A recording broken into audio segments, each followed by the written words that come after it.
Hi, everybody. After watching all these various videos about black relationships, about what's like black marriage negotiations, there's another one about the revenge of the successful black man, and then there's like the marriage negotiations from the man's perspective, and then the one from the woman's perspective, and then reading the comments on these videos, and then seeing some of the video responses to them, I felt like, I had to have something to say about this because, we've gotten to this really critical point in our society where, things are just, they're just horrible.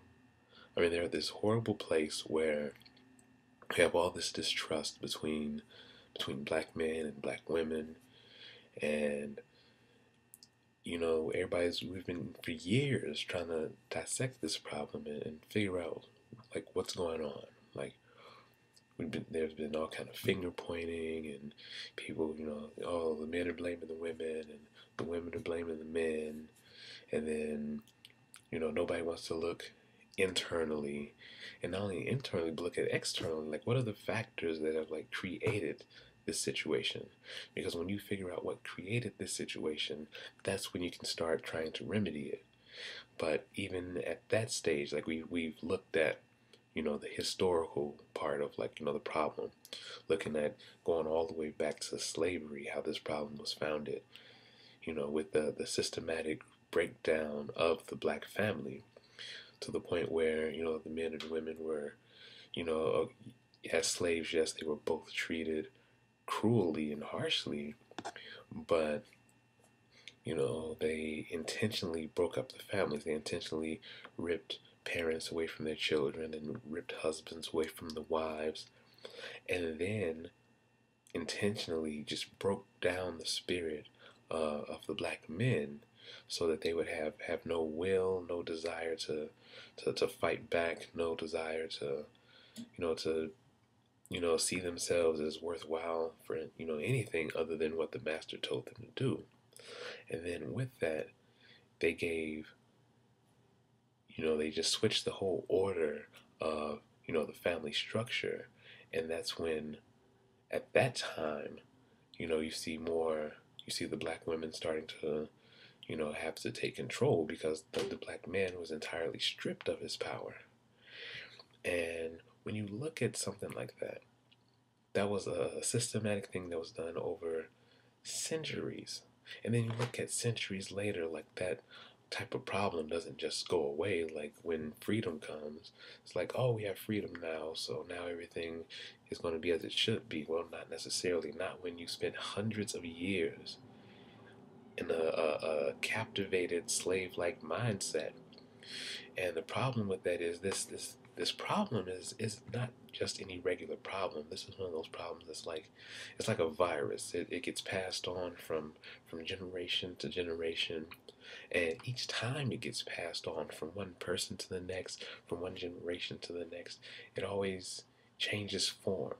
It always mutates ever so slightly each generation, until hundreds of years later we're looking at something that, while we still recognize it as what it is, we recognize the basic form of it, but now the structure of it has changed so much that it's not so simple to go back and say, okay, well, this is the way things are supposed to be. We're supposed to have, committed, loving relationships. We're supposed to have two-parent households where, the parents, stay together, that whole, till death do us part really means that. But it's easy to say that, but when you have years and years of something like that going on, it takes time to heal from that. And this is no way excusing any of the behavior that's going on now. But what it is saying that, it's time to stop all the finger pointing, all the blaming, and instead we need to learn how to love each other. When I say love, I'm not just throwing that out like a kumbaya hippie type thing. Let's go hug trees and nothing like that. This is something where where love is such a powerful thing, where you love somebody in spite of themselves.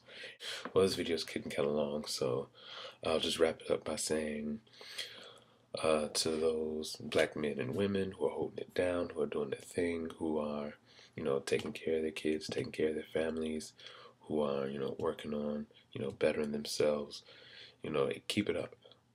Because, we need more people, like, more black people, more people in general who are just, about doing positive things with their lives, who are about, uplifting and inspiring other people. We need more of that. So, keep that up, because it's because of people like that that I am where I am today. I've, been to college. In fact, I'm back in college now. I'm, pursuing my master's degree right now because, people, believed in me, and people were there for me, and inspired me and encouraged me. And, they, wouldn't let me quit, wouldn't let me, when stuff got hard, they, make sure I knew that, they had my back. But at the same time, it wasn't a situation where I could just, be lazy and, just, try to find, an easy way out. There is no easy way out. There's just hard work. Hard work and perseverance, just keep doing your thing. So to those y'all who are doing your thing, keep it up. We need that. And at the same time, I just want to leave you with this idea that, yes, there are those people out there who didn't have those examples, who, didn't have, like the things that I had. When I was growing up, I always thought, okay, well, this is normal, the two-parent home, like, close-knit family. That was like normal, like, standard stuff to me, until I started seeing more and more people who didn't have that. All they had was a single parent, and all they had was, just that parent. They didn't have, whether it was a father who was missing, whether it was a mother who was missing, whether it was, they just had that one parent. They didn't have, aunts and uncles to lean on. They didn't have, any kind of extended family. And that was like, just wow, you know. And when we're lacking those type of examples, people, fall into all kind of things. So it's necessary for those of us who have, those type of advantages, who have had, the two-parent home, who've had people in our lives to inspire and encourage us.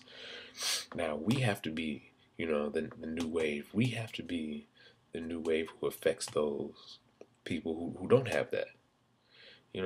We can't just sit back and say, well, I made it, I got what I got, I'm in a good place, and then point the finger at people who just don't know anything else other than the situation that they're in. They don't know.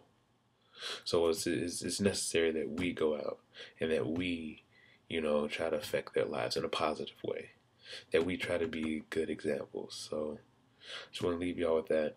Those y'all who doing y'all thing, keep it up. And for those y'all, if you want something else, I just want to let you know, life is it's not a game. It's nothing to play with.